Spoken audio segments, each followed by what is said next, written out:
Bienvenue à vous pour une autre épisode de Millennium Talk. Mon objectif est de vous présenter des jeunes gens dynamiques comme vous et moi qui veulent apporter des grandes choses à ce monde et aussi partager leur opinion sur certains sujets de la vie. Donc je vous prie d'accueillir notre invité du jour, un jeune dynamique, très courageux, battant plein de rêves et prêt à les réaliser.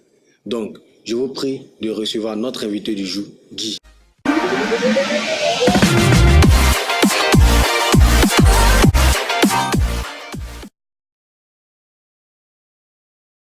Vraiment ravi que tu aies honoré l'invitation d'être sur Millennium Talk. Donc, comme tu le sais, on partage toujours notre avis et notre expérience de la vie. Donc aujourd'hui, comme je t'avais dit, on va discuter un peu sur qu'est-ce que tu veux que les gens disent sur toi quand tu vas partir. Quand je dis quand tu vas partir, à ton funérail. Donc, vous qui nous suivez, j'aimerais vous dire, qu'est-ce que vous voulez que les gens disent de vous quand vous allez partir? C'est une question à se poser. Donc, on va écouter Guy pour avoir son avis. Qu'est-ce qu'il attend et qu'est-ce qu'il veut donner au monde? Bon, la question, tout d'abord, je dois te dire merci. Merci pour l'invitation. Merci. Avant de répondre, je dirais que tôt ou tard, on a tous un jour où l'homme doit quitter cette terre. Hein. Et il y a toujours un moment où tu te dis, mais après avoir tiré ma révérence, mais qu'est-ce qu'on retiendra? Qu'est-ce qu'on pensera de moi? Vraiment, c'est une question qui m'obsède beaucoup parce que faut voir que on ne peut pas. Surtout moi, je ne vais pas mourir sans comme ça, quoi. Je vais Sans pas laisser mourir des traces. sans laisser des traces. Évidemment. Je ne vais pas mourir sans qu'on parle de moi. Ça serait un peu compliqué. Moi, mais je ne suis pas prêt pour ça. Vu que Ou forcément laisser des traces. Partir avec une mauvaise histoire, genre disant qu'il a fait un sale coup, il est parti. Ça, c'est pas une bonne manière, voilà, de truc. Disons qu'il y a des personnes même qui ont eu de bonnes morts, par exemple. Thomas Sankara. Thomas Sankara, par exemple, il est mort très jeune, mais son histoire, aujourd'hui, ça a changé tout le Burkina. Hein, aujourd'hui. Évidemment. On peut parler de beaucoup de personnes. Et comme Nelson Mandela, tous ceux même Latif Ivoirien et Didier Arafat qui est mort aujourd'hui, c'est vrai qu'il n'a pas tout à fait réalisé tous ses projets parce qu'il voulait un disque d'or, il n'a pas eu, mais bon. Il a quand même eu une bonne mort, il a quand même fini par remplir le stade. Hein. Ça, c'est quelque chose. Au moins, demain, on saura qu'il était le roi du coupé-décalé. Bon, c'est ça. Ah oui, le roi du coupé-décalé. Je veux mourir tout en laissant une belle image, tout en laissant de gentils petits enfants qui vont reprendre mes activités, tout. Bon, voilà quoi. Ouais, ok, je suis vraiment ravi. J'ai vu que tu veux laisser ta trace. Donc, la question est que quoi, bon, puisque tu veux laisser ta trace, qu'est-ce que tu vas apporter? Parce que pour laisser sa trace, il faut laisser quelque chose. Il faut entamer quelque chose, ou mettre des choses en place. Quelles sont les choses que tu veux mettre en place pour que les gens puissent se rappeler de toi? D'accord. Une chose à mettre en place, disons, c'est... Bon, en quoi d'abord, faut d'abord se demander en quoi on est bon, à quoi on est bon. Notre rêve, notre passion. Voilà, c'est ça. Réaliser ce qu'on veut tout en étant soi-même, quoi. Pour que ça puisse laisser beaucoup d'impact. Hein. Ou comme prenez l'exemple de l'autre, Arafat, lui, c'est dans la musique, il a laissé son nom, son empreinte. Il y a Thomas Sankara, lui, c'est dans la politique. Moi, c'est en quoi je suis bon. Disons que je sais chercher l'argent, hein, c'est tout ce que je sais faire. Donc peut-être, disons, laisser une grande société pour que mes enfants puissent la reprendre. Demain, on dira, ah, voilà, le Gossette Group qui vit, voilà. Le Guinini Group aussi, ça tu as déjà lancé. C'est ce que je vous l'ai dit, vu que je vous ai dit qu'il a plein de rêves, il a déjà commencé. Le fait d'avoir Guinini, donc c'est intéressant, on a bien aimé ça, le produit, mais je sais que bientôt ça va prendre de l'ampleur à Abidjan. C'est ça. On taffe encore sur beaucoup d'autres projets qu'il faut réaliser tout en étant seul. Mais tu sais que pour avoir un impact sur la société, pour qu'on puisse se rappeler, il faut vraiment taper fort. Il faut vraiment taper fort, c'est sûr. Donc maintenant, comment tu comptes procéder pour taper fort? Comment tu comptes? Parce que tu dois amener les gens à te suivre. Et comment tu penses ça? Parce que tu dois avoir un esprit de leader en toi et tout. Donc comment tu arrives à manifester ça? Actuellement, tu es étudiant. Donc comment tu arrives à faire ça? Étant dans ton établissement où tu fréquentes l'Université of Abidjan, comment tu arrives à sensibiliser les gens? Comment tu arrives à persuader les gens à te suivre quand tu entends quelque chose? Bon, disons que les leaders ne sont pas nés, hein, plutôt ils le deviennent. Voilà, donc je dirais que faut d'abord être sur place, faut d'abord essayé pour que d'autres personnes puissent te suivre. D'abord, il faut être devant des choses pour que les gens puissent te suivre. Il faut savoir prendre le risque. Voilà, il faut savoir prendre le risque. Tout ça, c'est, comme on dit, la définition réelle d'un entrepreneur. Pour être entrepreneur, il faut même prendre le risque, hein, et puis il faut savoir calculer ces risques-là. Donc c'est ça. Pour laisser mon empreinte, comme je dirais, c'est développer mes propres idées. Hein. Comme tu dis, j'ai déjà commencé avec Guinini, il y a aussi Guy Shop Shop. Mais il faut continuer dedans. Je ne vais pas m'arrêter à là. Je veux plus tard construire mon empire, hein, avoir, comme on dit, le Go7 Group qui va regrouper. Voilà, je vais être un magnat de l'énergie demain. C'est ça. Et c'est ça. Et étant investir ici à Abidjan, j'ai appris beaucoup de choses. Donc, ils vont me servir plus tard à construire cet empire-là et laisser mon nom. C'est vraiment intéressant ce que tu dis. Je vois que vraiment tu veux réellement laisser une trace avant de quitter ce monde. Et vraiment, moi, ça me passionne énormément. Parce que quant à moi aussi, je veux laisser un impact, laisser ma trace. Parce que je ne veux pas quitter ce monde. Eux, on dit, bon, on ne sait même pas qu'il est quitté, on ne sait même pas qu'il était là. C'est qu'il était là. Parce qu'il ne faut pas vivre une vie, lorsque tu quittes le monde, on se dit, bon, lui, elle est quitté, on ne sait même pas qu'il était là. Ah, elle n'a même pas connu. On dit, ah, telle personne est morte. Ah bon, il ne connaissait même pas. Je ne veux pas ça. C'est triste. Lorsqu'il quitte, on dit, ah, vraiment, le monde a perdu une bibliothèque, comme on le dit en Afrique. Lorsqu'un doyen meurt en Afrique, c'est une bibliothèque qui est partie. Moi, j'espère que nous, on va partager pour nous. On ne va pas partir avec nos connaissances. Comme tu l'as dit, tu veux laisser cet empire à tes enfants et les former aussi. Voilà. Donc, la question qui va suivre est que, bon, puisque on ne connaît pas notre avenir, mais on peut l'apprendre à travers notre comportement. Donc, quel comportement tu mets en place? Quel comportement tu mets en place pour que tu puisses réaliser ces rêves-là, être sur pied et à ne jamais baisser les bras. Parce que mettre un empire, être connu, tu vas traverser de nombreuses difficultés, tu vas tomber, tu dois te relever. Donc, c'est pas facile. Donc, d'abord, tu dois être prêt mentalement, physiquement. Donc, comment tu gères ça? Comment tu arrives à faire ça? Bon, c'est un principe qu'il faut avoir. Hein. Ouais, c'est un principe. Pour moi, je crois en moi. Il faut avoir la foi en ce que tu fais. Ça, c'est le premier conseil que je peux donner. Il faut avoir la foi en ce que tu fais. Faut croire vraiment en soi.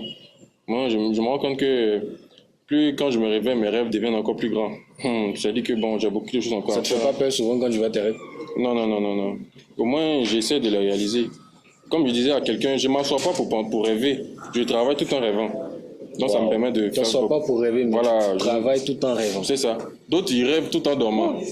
Voilà, c'est-à-dire ils prennent le temps de dormir en rêvant. Bon, là, il y a une question. Donc, il faut que je demande aux autres. Toi, tu dors en rêvant, c'est ça, non? C'est ça. Ou soit tu travailles en rêvant. Il faut te poser cette question. C'est ça, surtout ça. Il ne faut pas simplement rêver, il faut passer à l'acte. Voilà, c'est ça. Il faut toujours passer à l'acte. Parce que quand tu es là, tu fais que rêver. Il y a des personnes qui pensent que, bon, je vais m'asseoir, j'ai rêvé. Ah, je vais... Et puis voilà, c'est ça. C'est pas la prière. Non. Comme on le dit, Dieu donne à ceux qui le demandent. C'est ça. On dit en anglais, heaven open the door for those who accept. Un truc comme ça. C'est ça. Voilà, donc...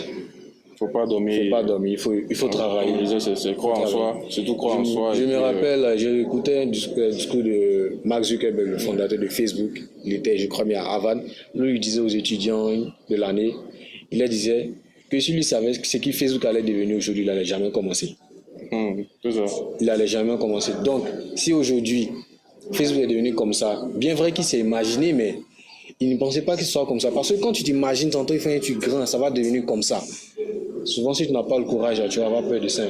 Il y a des personnes qui ont peur du succès. Parce que je vois demain à la télé avec des présidents, avec toutes sortes de personnes, ils ont peur. Ils se demandent, est-ce que je peux vraiment réaliser ça?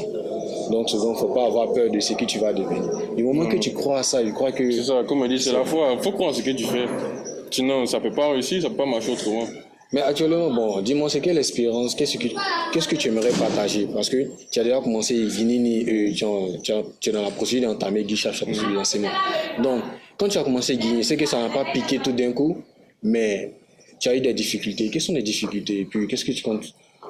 Comment tu as pu gérer ça? Il faut savoir une chose, que l'entrepreneuriat, d'abord, c'est un marathon. L'entrepreneuriat, c'est un marathon. Pour que tu puisses comprendre que ça ne va pas piquer du premier coup, hein. Non, il faut être beaucoup patient. Faut être beaucoup patient. Tu n'auras pas, comme on dit, un boom. Ça peut arriver. Il y a des sociétés qui arrivent comme ça, mais bon, c'est très rare. Mais l'heureux même ami, tu as parlé de boom. Bien vrai, il y a d'autres personnes, lorsqu'ils commencent quelque chose, ils veulent un boom. C'est ça. Or, c'est qui, comme il y a un professeur qui m'a dit, qui a échangé avec moi, il a dit non, c'est qui prend boom, quand ça tombe, c'est vilain avant. Tu dois aller crescendo, comme on dit, petit à petit.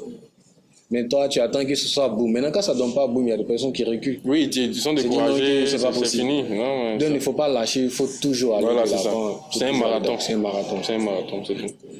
Et j'aime vraiment que tu t'es lancé dans l'entrepreneuriat. Parce qu'au jour d'aujourd'hui, si tu n'es pas entrepreneur, c'est difficile. Il ne faut pas faire toutes ces études-là et mettre en tête que je vais aller travailler pour quelqu'un. Non, moi, j'ai pas envie de travailler pour quelqu'un. Voilà, donc, on a le même côté. Voilà, parce que moi, j'ai pas envie de travailler pour quelqu'un. Je vais pas subir le stress de quelqu'un. Voilà, c'est ça.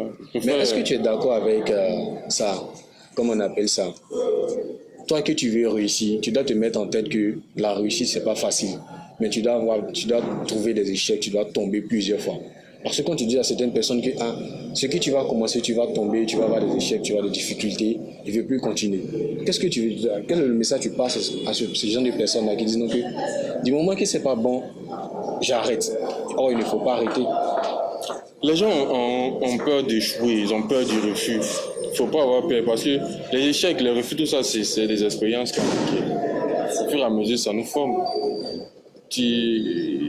Bon, j'ai connu des gens qui ont échoué peut-être jusqu'à 7 fois et puis à la 8e fois, ça a pris. Moi-même, tout avant de commencer mes activités, j'ai connu beaucoup d'échecs. J'ai connu beaucoup de mauvais jours. Par exemple, comme quoi, comme ça? Je me suis fait arnaquer plusieurs fois. Waouh! Ouais, plusieurs fois. Mais ça ne m'a pas empêché de continuer. Ouais, tu croyais vraiment. Ouais, ça ne m'a pas empêché de continuer. Oui, j'aime cet esprit, l'esprit que tu as. Par exemple, je vais prendre l'exemple aussi de... Je sais que tout le monde connaît Ali Baba. Oui. Ali Baba, le fondateur de, comment on appelle ça, le chinois, la Jack Ma. Lui, il dit non, le nombre d'échecs qu'il a eu, c'était vraiment énorme. Il a tellement d'échecs. Puis à chaque fois, mais il a cru en ça, il a continué. Bien vu des critiques et tout, mais il a cru. Donc vraiment, je suis vraiment content pour ces gens de personnes. Et moi aussi, je suis prêt à me battre. Je ne vais jamais baisser les bras. Donc tu vois un peu. Bon, je ne vais pas trop ton temps. Je sais que tu es un homme d'affaires, tu es un entrepreneur. Une toute dernière question. Bon, on a parlé des critiques, tu as déjà répondu à ça. Donc maintenant, avant de fermer ce chapitre, cette émission, j'aimerais que tu donnes, comment on appelle ça, donne tes idées, comment tu comptes motiver ceux qui nous regardent, les jeunes comme nous qui nous regardent. Parce que tu as déjà commencé un projet, tu as eu ce rêve, tu as eu cette imagination à lancer Guy Chap, Guinini. Donc dis-moi maintenant, quel conseil que tu leur donnes à ceux qui ont ce rêve, qui sont encore à la maison, qui rêvent, qui prient à Dieu, fais ça pour moi. Homme ne passe pas à la personne. Quel conseil tu leur donnes? Bon, je dirais que d'abord, faut rêver. Ouais. Parce que s'il n'y avait pas eu de rêve, on ne saurait pas aujourd'hui comment monter dans une voiture, on n'aurait pas l'avion, on n'aurait pas... Même cette caméra, si quelqu'un n'avait pas rêvé, on n'aurait pas eu les caméras Bien sûr. pour faire cette vidéo. Donc, il faut d'abord rêver. Il faut rêver grand, mais rêver, il faut rêver seulement. Dès que tu rêves et puis passe à l'acte. Et ne te dis pas que je vais attendre. Disons que nous les Africains, surtout les jeunes Africains, on n'a pas cette culture-là parce qu'on nous forme toujours aussi à le système, va à l'école, obtenir des diplômes, chercher un travail. Les parents ont arrêté ça. Voilà, mais c'est la mentalité africaine en fait. Donc il faut que ça change. Dieu merci, il y a des instituts. On a une condition pour servir quelqu'un. C'est ça. Il y a des instituts qui s'en chargent, qui nous font comprendre l'entrepreneuriat, comme l'Université Fabijan par exemple, je dirais. Oui, ils sont très bons. Le leadership, c'est ça. Donc je pense que c'est ça. Rêver beaucoup, mais se mettre au travail, parce qu'il ne faut pas s'asseoir pour rêver. Comme je l'ai dit, on ne doit pas en rêvant. Il faut travailler et puis rêver.